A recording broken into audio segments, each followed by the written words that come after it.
Todo seu. Então, a aula que eu vou apresentar hoje é sobre o câncer de pênis.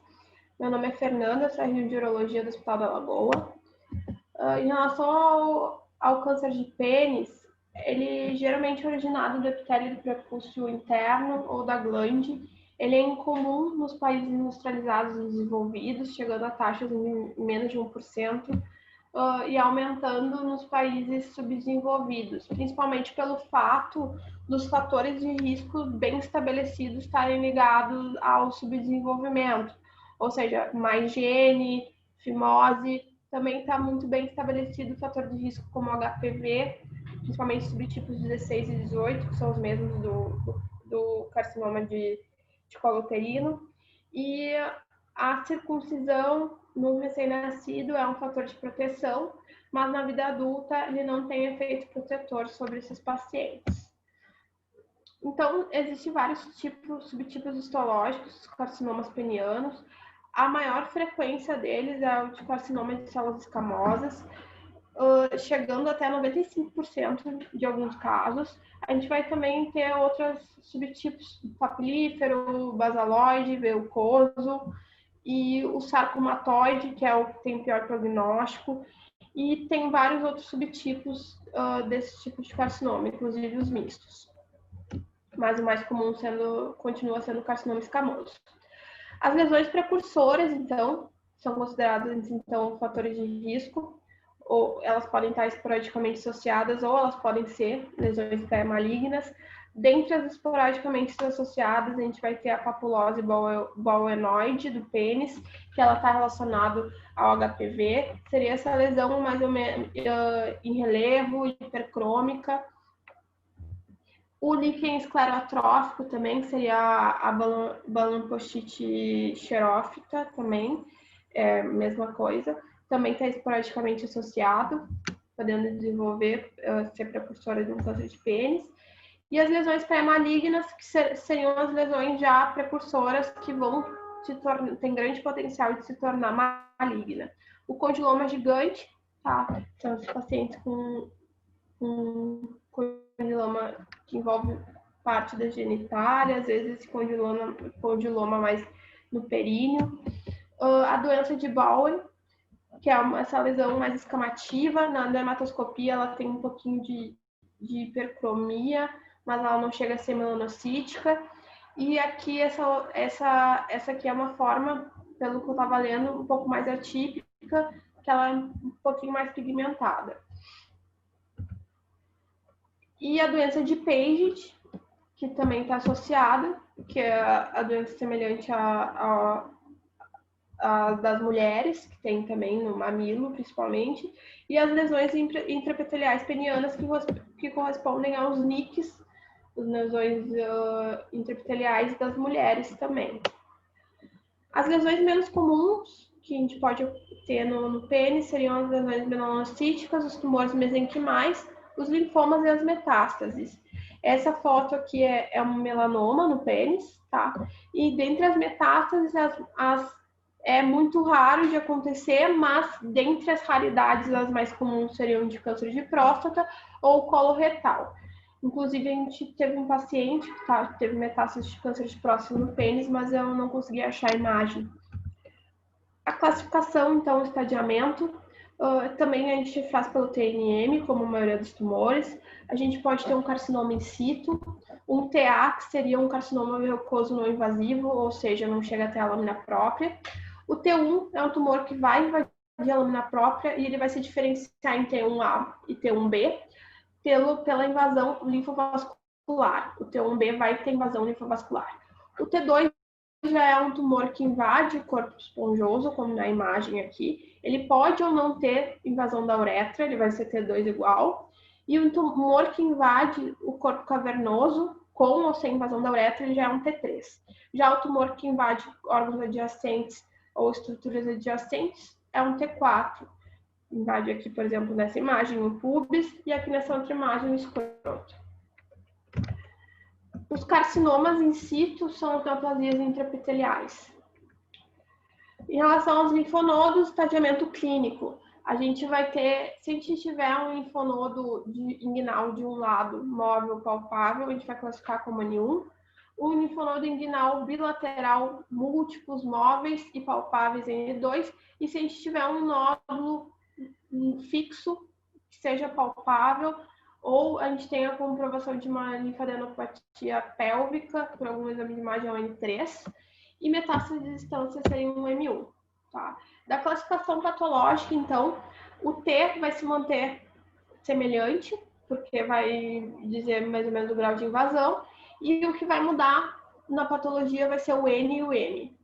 O N, então, a gente vai considerar o N1 metástases para 1 ou 2 linfonodos inguinais, o N2 para 2 ou mais linfonodos inguinais unilaterais, ou se a gente estiver bilateral, e o N3, então, seria a invasão desse linfonodo extracapsular.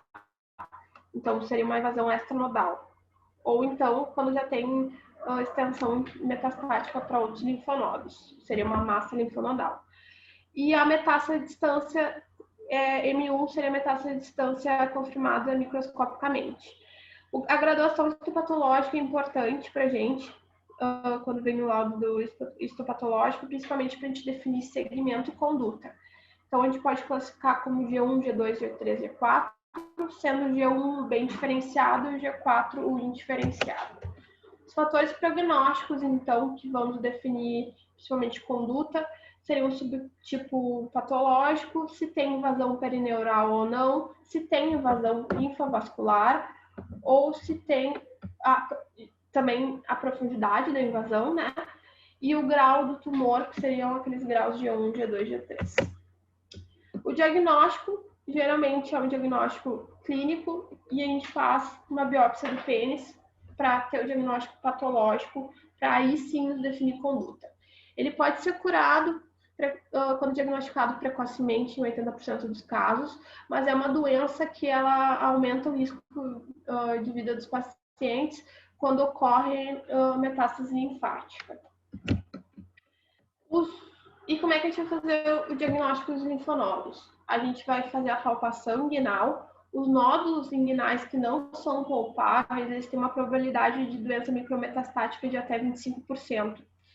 E os exames de imagem não vão ser úteis. Por exemplo, tu palpa uma região inguinal que é fácil de ser palpada e tu percebe que não tem linfonodomegalia, o exame de imagem não vai te auxiliar, a não ser que tu tenha dúvida nessa palpação, ou seja, um paciente mais difícil de ser palpado, a gente pode usar ultrassonografia com Doppler, tá? E os nódulos inguinais palpáveis, eles são altamente indicativos de metástase. A gente tem que avaliar o número, a mobilidade, a lateralidade, como eu falei anteriormente, muda o estadiamento e muda o tratamento, e os exames de imagem não são necessários nesses casos. As metástases à distância, então, seriam para os pacientes que têm linfonodos inguinais positivos. A gente pode fazer o estadiamento com tomografia de abdômen pélvico, principalmente para ver linfonodos pélvicos, e raio-x ou tomografia de tórax. E no caso, aqui seria as recomendações da Sociedade Europeia. No caso do paciente que tem uma doença sistêmica importante ou que tenha sintomas relevantes, a gente pode fazer cintilografia óssea também. Tratamento, então, o objetivo do tratamento é a remoção completa do tumor, mas também a maior preservação possível do órgão. Então, as neoplasias intraepiteliais penianas, que seriam os carcinomas in situ. A gente pode fazer o tratamento como primeira linha, uma quimioterapia tópica com imiquimod ou 5-fluoracil. A gente faz circuncisão, é aconselhável fazer nesses pacientes, principalmente para fazer com que se faça o melhor uso desses agentes tópicos. E eles têm essas neoplasias intraepiteliais, elas têm uma alta taxa de persistência e recorrência. Então, é recomendado fazer vigilância com biópsia com frequência. A gente pode fazer o resurface de Blunt, que seria a retirada da lesão com reconstrução total parcial. Pode ser considerado como primeira linha, mas principalmente é considerado como segunda linha na falha da quimioterapia tópica. A doença que é confinada à glande, então, seria um T1, T2 confinado à glande. Se for tumores exclusivamente do prepúcio, a gente pode fazer uma circuncisão radical. Se for um tumor na glande mesmo, a gente pode fazer uma incisão local, uma glandectomia parcial ou uma glandectomia total com uma reconstrução, são opções cirúrgicas. Essa foto aqui que eu tirei da Sociedade Portuguesa de Lisboa, de uma glandectomia parcial. E a congelação intraoperatória. Tem grupos que defendem e tem outros que defendem só se a gente tem dúvidas no diagnóstico, ou seja, dúvidas se tem margem positiva ou não. Tá? O ácido acético ele também pode nos ajudar a delimitar as lesões no ressurfência de glande.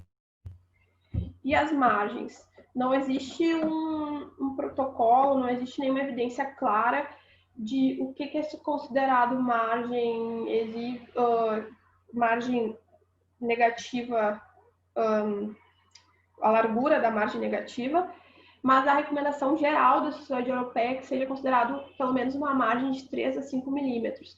E também tem algumas variações dependendo do grau do tumor, considerando até os mais indiferenciados, com até 8 milímetros de margem. Tratamento, então, dos tumores T2 e T4. Se for um T2 que é confinado à glande com ou sem envolvimento uretral, a gente pode fazer glandectomia ou até penectomia parcial nos pacientes que a gente julgue que não tenha condições de fazer uma cirurgia reconstrutiva. Os pacientes que têm um T3, ou seja, um tumor que invade os corpos cavernosos, a gente vai fazer uma glandectomia com uma corporectomia distal, com reconstrução, ou a gente faz uma amputação parcial, penectomia parcial, com reconstrução. Já o T4, a gente pode fazer uma amputação parcial extensa ou uma penectomia total com uretrostomia perineal, que é o tratamento padrão aconselhável, esse é o segundo, a penectomia total. Os pacientes que a gente tem um T4 localmente avançado, que sejam ulcerados, a gente pode fazer também quimioterapia neoadjuvante, ou até mesmo uma quimioterapia adjuvante, e em alguns casos, radioterapia paliativa também são opções. E o tratamento dos pacientes a gente fez uma penectomia parcial, por exemplo, e teve uma recidiva local. A gente sempre vai optar pelo procedimento que a gente seja oncologicamente significativo e que possa dar alguma preservação desse membro. Então, se a gente não tem invasão de corpos cavernosos, que seria um T3, a gente pode fazer o segundo procedimento parcial sem problema algum. Mas sempre tendo acompanhamento estrito desses pacientes, porque eles têm uma alta taxa de recidiva.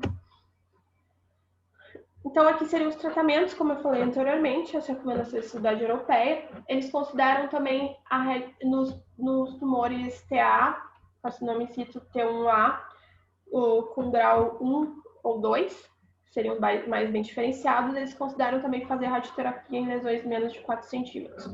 Também tem outros tratamentos com laser e assim vai. E já o T1B, que seria um diferenciado ou um T2, eles também consideram a radioterapia para lesões menores de 4 centímetros de diâmetro. T3, amputação parcial, T3 com invasão da uretra, penectomia parcial com uretrostomia, quer dizer, penectomia total com uretrostomia, ou em alguns casos a gente pode fazer penectomia parcial, dependendo da quantidade de coto que esse paciente vai ter, se for um coto funcional ou não. E o T4, ele recomenda fazer neoadjuvância sempre. Em relação aos linfonodos, então, a gente não vai ter comprometimento de linfonodos pélvicos, tá?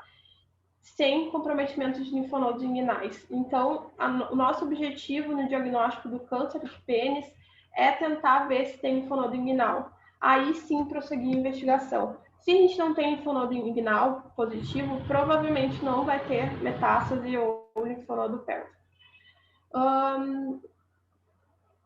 E quando a gente tem comprometimento de linfonodo já no reto peritônio, a gente já considera como metástases sistêmicas. Essa aqui é o sistema de drenagem do pênis, então, os linfonodos inguinais e depois linfonodos pélvicos. que a gente vai fazer esse tratamento? Os linfonodos que são clinicamente positivos imóveis, a gente vai fazer linfadenectomia inguinal radical. Linfonodos clinicamente positivos que são fixos, ou seja, já são um N3, a gente faz quimioterapia neoadjuvante e cirurgia depois. Os pacientes que a gente tem linfonodos clinicamente negativos, eles têm indicação de fazer estadiamento invasivo, se for uma doença com risco intermediário ou alto. Isso eu vou falar mais adiante. O que seriam a classificação de risco de acometimento linfonodal? O baixo risco seria um PTA ou um carcinoma in situ, e aqueles de baixo grau, um T1 de baixo grau. Um T1 de G1, que seria de grau 1 de bem diferenciado. O risco intermediário seria um T1 moderadamente